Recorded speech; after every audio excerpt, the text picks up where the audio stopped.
जो कुर्सी का चस्का है वो उनके पास तो उपलब्ध है, लेकिन करना तो कहीं कुर्सी का चस्का फिर जेबी केसेस को भी तो नहीं लग जाएगा कहीं? ऐसा मकान लोगों तक पहुंचाएंगे जिसमें आपके माता पिता के लिए अलग कमरे होंगे, बच्चों के लिए अलग कमरे होंगे, आपके लिए अलग कमरे होंगे। आप ऐसा करिए कि स्थानीय नीति पर, नियोजन नीति पर, विस्थापन नीति पर और यहाँ के कल्चर को किस तरह से बचाया जा सकता है, यहाँ के ट्रेड को, यहाँ के हेरिटेज को। जोहार, नमस्कार, आदाब। मैं अपराजिता पांडे, आप देख रहे हैं हजारीबाग अपडेट्स। अभी 60-40 को नहीं, जेबी केएसएस पे आते हैं। जेबी केएसएस आप लोग जान ही रहे होंगे, झारखंडी भाषा खतियानी संघर्ष समिति लीड कर रहे हैं जयराम महतो। इनके साथ कई लोग इनके साथीगण हैं, राजदेश जी, संजय मेहता, यादव जी और कई लोग हैं। उस तरफ रिजवान जी हैं, उनकी भी थीम वही है, भाषा आंदोलन से उन्होंने भी शुरुआत करी जयराम के साथ, एक साथ मंच साझा करते हुए। अभी अलग संगठन उन्होंने बनाया हुआ है। हमारे साथ राजदेश जी हैं। सबसे पहले तो खूब खूब स्वागत है सर आपका। बहुत बहुत धन्यवाद, और आपके जितने भी दर्शक हैं सभी को जोहार। हमने लगातार 60-40 नए चलतों से लेके उसके समर्थक सभी से बात करी, हुंकार सारी आप लोगों तक हमारे कैमरे की नज़र से हमने सुनाई। कोई जो टाइगर हैं, कोई क्रांतिकारी हैं, कोई कुछ हैं, कोई शेरनी है, सारी बातें हमने आपसे करी। लेकिन जेबी केएसएस क्या काम अभी वर्तमान में कर रही है? रैलियां और महासभाओं के अलावा क्या आगे वो काम करेंगी? क्योंकि बहुत कमेंट्स आते हैं भाई नेक्स्ट सीएम जयराम महतो, और इस तरह करके कई ऐसे कमेंट्स आते हैं। एक्चुअल में क्या काम चल रहा है अभी वर्तमान में जमीनी स्तर पे? सबसे पहले तो मैं ये बताना चाहता हूँ कि जेबी केएसएस जो है वो आंदोलन से जन्मी हुई एक पार्टी है। उसका वहाँ से हम लोग लेकर के चलते हैं। पहले हम लोगों ने भाषा के संदर्भ में बात की, और उसके बाद स्पष्ट रूप से हम लोग आए कि झारखंड का कल्चर भी हम लोगों को बचाना है। फिर स्थानीय नीति पर हम लोगों ने बात किया, और अभी सारी ये जो हैं वो सारे लोगों को अवेयर करने का, हम लोग सारे लोगों को अवेयर कर रहे हैं अलग अलग जनसभाओं के माध्यम से। लेकिन इसके अलावे हम लोगों ने क्या किया कि पिछले विगत 1.5 वर्षों में सरकार को हम लोगों ने समय दिया कि आप ऐसा करिए कि स्थानीय नीति पर, नियोजन नीति पर, विस्थापन नीति पर और यहाँ के कल्चर को किस तरह से बचाया जा सकता है, यहाँ के ट्रेड को, यहाँ के हेरिटेज को किस तरह से हम लोग बचा सकते हैं, इसको लेकर के सरकार को हम लोगों ने समय दिया। लेकिन सरकार ऐसी है कि सरकार के कान में जो है जू तक नहीं रहेंगी। अब हम लोग जो है वो एक पोलर सिस्टम से चल रहे हैं। एक तरफ जहां हम लोगों को जागरूक कर रहे हैं, दूसरी तरफ हम लोग जो है वो राजनीतिक दल के रूप में 2024 में आवाम के बीच में आने की तैयारी कर रहे हैं। इसको लेकर के हम लोगों ने बुनियादी तौर पर जो है वो कोर कमेटी का निर्माण किया है, और साथ में हम लोगों का एक ड्राफ्टिंग कमेटी भी है जो पार्टी को लेकर के काम कर रही है। और जल्द ही आप देखेंगे कि हम लोग जेबी केएसएस से एक राजनीतिक दल का रजिस्ट्रेशन करवा करके आवाम के बीच में आएंगे। ये तो जेबी केएसएस की जो नींव है और वहाँ से अभी तक जो चल रहा है उसके बारे में आपने बता दिया। झारखंड बचाने की आपने बात करी कि 1.5 साल हमने वक्त भी दिया सरकार को। क्या नौबत आ गई कि दोबारा से झारखंड बचाओ की एक क्रांति चल पड़ी? क्योंकि झारखंड बचाने के लिए ही शायद 2000 में बिहार से झारखंड का अलगाव हुआ था। स्पष्ट रूप से ये हमेशा से जाना गया है कि झारखंड का जो विभाजन हुआ था वहाँ यहाँ के स्थानीय लोगों का, मूलवासियों का, आदिवासियों का विकास के लिए हुआ, उत्थान के लिए हुआ। लेकिन अगर आप विगत 22 वर्षों को देखेंगे तो 22 वर्ष में यहाँ तक भी परिभाषित नहीं किया जा सका है कि झारखंडी है कौन। तो अगर यदि आंदोलन चरणबद्ध तरीके से चल रहा था और हम लोग सिर्फ एक आंदोलनकारी के रूप में इसमें थे, अब अगर यदि राजनीतिक दल के रूप में हम लोग यहाँ पर आए हैं तो इसका मतलब हो गया है कि सरकार ने अपनी काम को सही से नहीं किया है। आप हम लोग ले लेते हैं कि हेमंत सोरेन जी ने सरकार बनाया, उन्होंने वादा किया कि हम 5 लाख नौकरी प्रतिवर्ष देंगे। इसके अलावे उन्होंने ये भी कहा कि हम लोग ऐसा मकान लोगों तक पहुंचाएंगे जिसमें आपके माता पिता के लिए अलग कमरे होंगे, बच्चों के लिए अलग कमरे होंगे, आपके लिए अलग कमरे होंगे। आप देख सकते हैं कि वास्तविक स्थिति ये है कि इनकी हालत ये है कि जिस तरह से परीक्षार्थी 3 घंटे का जो अवधि रहता है और उसमें 2.5 घंटा वो बर्बाद करता है और आधा घंटा में जो है वो आनन फानन में वो प्रश्नों को उत्तर देने का प्रयास कर रहा है, उसी प्रकार ये इनकी ये स्थिति है कि अब अपना पूरा कार्यकाल इन्होंने समाप्त कर लिया है। अब कुछ ही महीने जो बचे हुए हैं उसमें वो सारा काम करना चाहते हैं, जिसके कारण वो नीतिबद्ध तरीके से नहीं कर पा रहे हैं। एक उदाहरण के तौर पर आप समझिए कि अभी उन्होंने 26,000 न्यू नौकरियों की घोषणा कर दी है। अब घोषणा कर रहे हैं, आप भी बताइए कि क्या झारखंड में जेटेट की परीक्षा होनी चाहिए या नहीं होनी चाहिए? ये कितना नियमगत है कि अगर यदि आप बिना जेटेट के कह रहे हैं कि नहीं हम शिक्षक को बना रहे हैं और हम लोग, तो अकबक जिसको बोलते हैं हड़बड़ाहट जो है, वो हेमंत सोरेन को सत्ता बचाने की हड़बड़ाहट जो है वो साफ दिख रही है। और उसके विकल्प में थर्ड फॉर्म के रूप में जो है वो जेबी केसेस आएगी, क्योंकि इसके पास अपना एक नियम है, नीति है, और बड़ी आराम से हम लोग उसे और धीरे धीरे बढ़ रहे हैं। सत्ता दल का साफ तौर पे कहना है कि अगर आखिरी वक्त में भी हमारी आंखें खुली और हमने सबसे ज्यादा अभी तक 3 नियुक्तियां दी 2016 के बाद, तो पेट में विपक्षियों को दर्द क्यों हो रहा है? क्या बोलेंगे इस पर? सबसे पहले तो अगर यदि माननीय मुख्यमंत्री ये बोलते हैं कि हम नियुक्ति दिए हैं, तो वो भूल गए हैं कि वो नियुक्ति दे नहीं रहे थे, उनको कोर्ट से आदेश मिला है। लगता है वो देने के क्रम में फ़ोटो वोटो खिंचवाने के कारण वो भूल गए हैं कि वो नियुक्ति दे रहे हैं। और ये नियुक्ति जो है वो कोर्ट के द्वारा बताया गया था कि भाई आप जो है वो लोगों को नियुक्त करिए। तो अपना उनका जितना भी अभी तक नियुक्ति रहा है वो अभी तक फंसा हुआ है। अभी 26,000 का, हमको हर बार ये लगता है कि लास्ट वीकेंड में सैटरडे को वो कुछ सोचते हैं और सोमवार को आकर के नियुक्ति की घोषणा कर देते हैं, ताकि वो शनिवार तक चले। फिर उनका ये रूटीन जो है वो चलते आता है। इसलिए किसी भी विपक्षी को पेट में दर्द नहीं है। पेट में दर्द इसलिए है कि वो रोजगार उत्पन्न नहीं कर रहे हैं, इसलिए यहाँ के लोगों के साथ नाइंसाफ़ी हो रही। आप समझिए, हम लोग शैक्षिक राजधानी कही जाने वाली हज़ारीबाग में रहते हैं। यहाँ पर आप देखेंगे कि अगल बगल के कई गांवों से, कई जगहों से लोग यहाँ पहुँचते हैं, और जब यहाँ पर वे पहुँचते हैं तो उनके पास जो है वो आप समझिए चावल कोई लेके आ रहा है, कोई आलू लेकर के आ रहा है, कोई प्याज लेकर के आ रहा है। मतलब इस स्तर के बच्चे आते हैं, 4 साल 5 साल वो मेहनत कर रहा है, और जब फॉर्म भरने जा रहा है तो उसमें कुछ ना कुछ त्रुटि, ना तो नियोजन नीति सही, ना तो नियुक्ति करने की प्रक्रिया सही है। तो ये कब तक चलेगा? अच्छा, नियोजन नीति बात करी आपने, स्थानीय नीति बात करी, तो राज्यपाल ने, सरकार ने सब कुछ तो वहाँ पे हाजिर किया, कोर्ट ने निरस्त कर दिया। तो अब पक्ष दल का कहना है कि क्या कोर्ट से बढ़ के हैं विपक्षी दल? क्या कहना चाहते हैं वो? देखिए, कोर्ट से बढ़कर के विपक्षी दल नहीं है, लेकिन आपको ये जानना पड़ेगा कि आपने जो नियोजन नीति बनाई, उस नियोजन नीति में त्रुटि क्या क्या थी। हम लोगों ने क्या कहा कि 1932 के आधार पर नियोजन नीति कभी हम लोगों ने नहीं मांग की है। मैं आज आपके चैनल के माध्यम से स्पष्ट कर देता हूँ, क्योंकि झारखंड के अलग अलग ज़िलों में कुछ कुछ ऐसे जगह हैं जहाँ पर सेटलमेंट हुआ है अलग अलग अवधि में। तो जिस काल खंड में जो है, जैसे कि मान लीजिए 1950 में सेटलमेंट हुआ, 1964 में सेटलमेंट हुआ, तो हम लोगों का कहना है कि अंतिम सेटलमेंट 1964 को हुआ, जब पूरी तरह से झारखंड बन गया है। और 1964 के आधार पर जो है वो नियोजन नीति की मांग की जा रही है। 1932 के आधार पर हम लोग स्थानीयता की मांग कर रहे हैं कि ये निर्देशित किया जाए, ये बताया जाए कि जितने भी लोग हैं वो लोग 1932 हैं। इसका मतलब उनके पास 1932 का खतियान है तो वो झारखंडी हैं। लेकिन अगर किसी कालखंड में अलग जगह पर अलग जो जिला रहा है या एरिया रहा है, उसमें 1964 रहा हो या 1950 रहा हो, तो हम लोग उसके आधार पर उसको डिफाइन करेंगे। फिर कोर्ट क्यों नहीं मानेगी?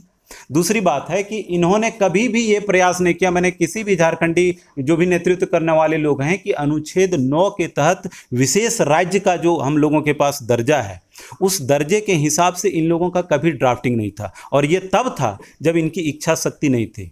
देखिए, हेमंत बाबू पर प्रश्न उठाने का और भी एक मामला है, उनका जो अलायंस है वो नेशनल पार्टी से है। और जब नेशनल पार्टी होती है तो किसी भी एक राज्य का जो मतलब क्या कहते हैं विकास होता है, उसके लिए सन्निहित नहीं है वो लोग। आप एक उदाहरण ले लीजिए कि भाजपा सरकार है, भाजपा सरकार को, इस सरकार को ज़्यादा से ज़्यादा रेवेन्यू हम लोग जो है वो झारखंड से भेजते हैं खनिज के मामले में। लेकिन पूरे झारखंड सरकार को देख लीजिए या झारखंड राज्य को लेकर के बीजेपी का आज तक एक स्पेशल कोई कैबिनेट की मीटिंग हुई है कि नहीं हम लोग वहाँ से इस तरह का रेवेन्यू ले रहे हैं तो वहाँ का भी विकास होना चाहिए।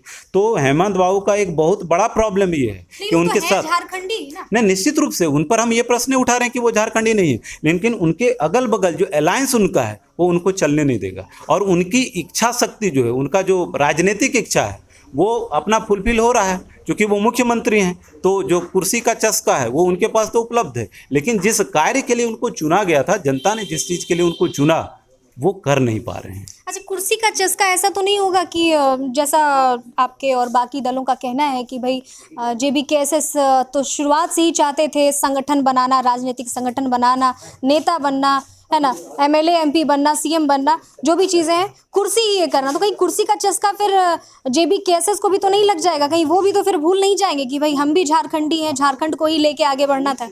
देखिए, 2 तरह का बात है। सबसे पहले हम लोगों को ये स्पष्ट रूप से समझना है कि झारखंड मुक्ति मोर्चा जब गुरु जी ने बनाया, उनके साथ जितने भी क्रांतिकारी लोग थे उन लोगों ने बनाया, तो उस तरह से क्या हुआ कि एक इस तरह का सिचुएशन वहाँ पर आया कि वो लोग क्रांति से उभर करके आए, और क्रांति से उभर करके आए तो उनको चस्का नहीं लगा।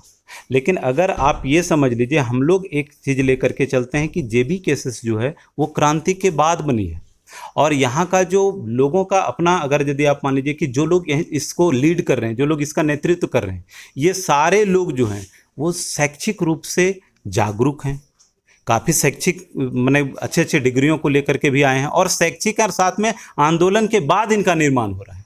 तो होगा क्या कि चरित्र की मजबूती जो है वो जिस वादा को हम लोग लेकर के आ रहे हैं वो बना हुआ रहेगा। ये बेसिक अंतर रहेगा। दूसरा इसका ये जवाब होगा कि जितनी भी पार्टियां हैं ये सारे लोग जो है वो राजनीतिक दल का हाथ पकड़े हैं या बड़े नेताओं का हाथ पकड़े हैं। आप हमारे हेमंत सोरेन जी को ले लीजिए, वो कांग्रेस का हाथ पकड़े हैं, बड़ा दल है। उसके साथ वो जो है वो राहुल गांधी का हाथ पकड़ते हैं, तो वो बड़े लोग हैं। हम लोग क्या है, जनता का हाथ पकड़ना चाहते हैं।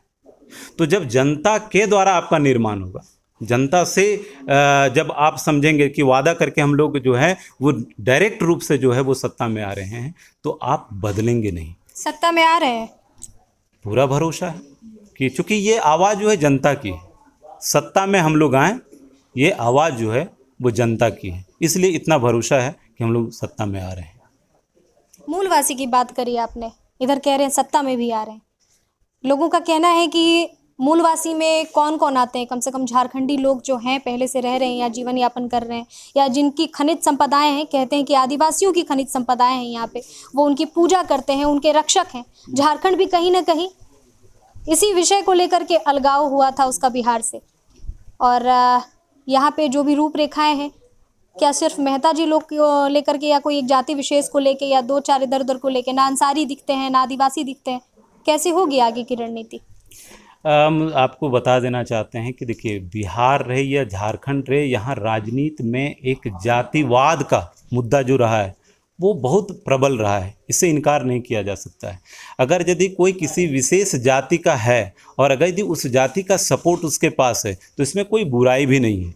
लेकिन जिस तरह से सत्ता पक्ष के द्वारा या और राजनीतिक दलों के द्वारा हम लोगों के ऊपर ये इल्ज़ाम लगाया जा रहा है कि यह सिर्फ जो है वो कुर्मी महतों की पार्टी है, ये अलग है, ये गलत भी है। इसलिए गलत है कि यदि आज हम आपसे बात कर रहे हैं तो हम सामान्य वर्ग के व्यक्ति हैं। इसके अलावा भी आप देखेंगे कि हम लोगों के इर्द गिर्द बहुत सारे लोग हैं। हमारे नाम ही बता दें आप दर्शक। नहीं, जैसे कि हम बता दे रहे हैं, मनोज यादव जी हैं, जैसे हम लोगों के साथ संजय मेहता हैं। तो इस तरह के कई चेहरे हैं जो अलग अलग जाति और अलग अलग वर्ग से आते हैं। तो ये महज इस बात को लेकर के चलना, बात रही मूलवासी और आप बोल रहे थे कि आदिवासी के चेहरे नहीं दिख रहे। देखिए, जब अभी हम लोगों का क्या है, एक्सपेंशन का टाइम है। हम लोग एक पॉइंट से शुरू किए हैं, अब हम लोग एक्सपेंशन की ओर धीरे धीरे बढ़ रहे हैं, और जब हम एक्सपेंशन की ओर बढ़ेंगे तो धीरे धीरे जो है वो लोग हम लोगों के साथ जुड़ेंगे, और कई जात और कई वर्ग के लोग हम लोगों के साथ जुड़ेंगे। जेबी केसेस के समर्थक हो या विरोधी हो या उनसे अलग हो गए हो, उन लोगों का आरोप रहता है कि सिर्फ क्या एक चेहरे के बलबूते जेबी केसेस नाम कमा लेगी, सत्ता हासिल कर लेगी। वो एक चेहरा जयराम महतो तो नहीं है, कहीं मौका मिलता है सबको। देखिए, पहली बात तुम बता देना चाहते हैं कि हम लोग मौका के लिए किसी चीज़ का इस्तेमाल नहीं कर रहे हैं। राजनीति को हम लोग मौका के तौर पर नहीं ले रहे हैं, इसको हम लोग एक सर्विस के फॉर्म में ले रहे हैं।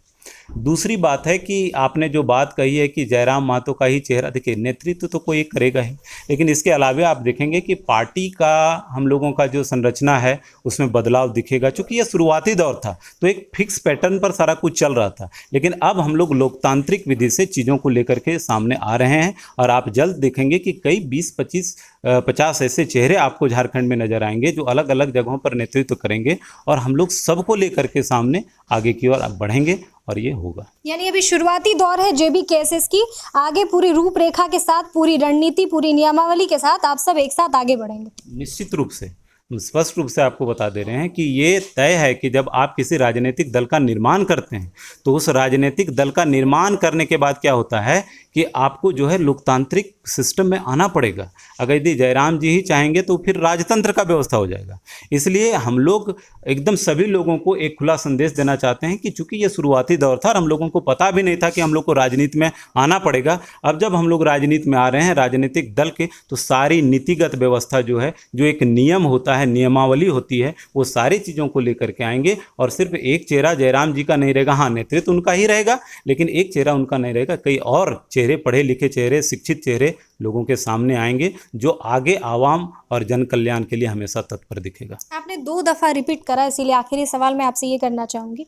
2 दफ़ा आपने रिपीट करा कि शिक्षित लोग हैं, मर्यादित लोग हैं। कई लोगों का ये आरोप लग रहा है, बिल्कुल सटीक तौर पे, बिल्कुल सीधे तौर पे, कि अगर वो मर्यादित हैं तो वो भाषा में उनकी मर्यादिता कहाँ चली जाती है? वो मर्यादित भाषा से क्यों नहीं भाषण देते हैं? सबसे पहले तो ये भी हम आपको बताना चाहते हैं कि अगर किसी भी हम लोगों के साथी के द्वारा अमर्यादित भाषा का प्रयोग किया गया हो तो हम निजी तौर पर जो है वो जेबी केसेस के बिहाफ में जो है वो माफ़ी चाहते हैं। हम भी मानते हैं कि किसी भी सभ्य समाज में जो है वो महिलाओं या किसी के बारे में आप अभद्र टिप्पणी नहीं कर सकते हैं, ये तय है। चाहे आप सत्ता में रहें नहीं रहें वो अलग बात है, क्योंकि एक मानवता के साथ ही इस बात को बोला जा सकता है। दूसरी बात है कि कभी कभी उसको हम स्लिप ऑफ टंग के फॉर्म में लेते हैं, लोग जज्बाती हो जाते हैं और कोई ऐसा शब्द बोल देते हैं जिससे कि वो अच्छा नहीं हो सकता है, उसको हम संसदीय भाषा नहीं बोल सकते हैं। तो इन चीज़ों का ध्यान रखा जाएगा आगे इस तरह से। बहुत शुक्रिया आपका राजदेश जी, बहुत अच्छा लगा आपसे बात करके, क्योंकि अब पता चला कि जेबी केसेस जो है करना क्या चाहती है और किस फॉर्म में चल रही है, क्योंकि हम लोग सिर्फ क्रांतिकारी वीडियोस ही आपको दिखा पा रहे थे। तो बहुत शुक्रिया आपका। बहुत बहुत धन्यवाद आप लोगों का भी, आप लोगों ने भी अपना बहुमूल्य समय दिया। राजदेश जी हमारे साथ थे और आपने जेबी केसेस का जो भी फंडा है, जो नियमावली, जो नियम के तहत ये लोग आगे की तरफ बढ़ रहे हैं और क्या कुछ भविष्य के लिए इन्होंने सोच रखा है, क्या वर्तमान में लगातार कर रहे हैं, ये सभी चीज़ों को आपने जाना। इसी तरह हजारीबाग अपडेट्स को अपना प्यार देते रहे। मैं अपराजिता पांडे, शुक्रिया।